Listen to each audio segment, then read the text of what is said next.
राष्ट्रीय महामार्ग क्रमांक 361 वरील बेलकुंड उड्डाणपूल वरून जात असताना गाडी स्लिप होऊन सुरक्षा कठडा तोडून 4 वेळेस पलटी झाल्याने भीषण अपघाताची घटना घडली।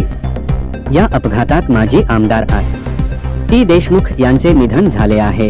अपघातानंतर त्यांना पुढील उपचारासाठी लातूर येथे पाठवण्यात आले होते। लातूर येथील एका खासगी रुग्णालयात त्यांच्यावर उपचार सुरू असतानाच त्यांचा मृत्यू झाला। खासदार बजरंग सोनवणे यांनी याबाबत फेसबुकवर पोस्ट करून श्रद्धांजली अर्पण केली आहे। तर दुसरीकडे मंत्री पंकजा मुंडे यांनी आपले सर्व कार्यक्रम रद्द करून लातूर गाठले आहे।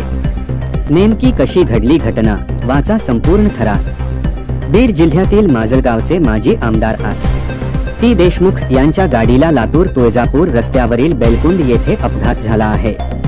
या अपघातात माजी आमदार टी देशमुख हे गंभीर जखमी झाले होते। त्यांना तात्काळ लातूरच्या सह्याद्री हॉस्पिटलमध्ये हलवण्यात आलं, पण उपचारादरम्यान त्यांचा मृत्यू झाला।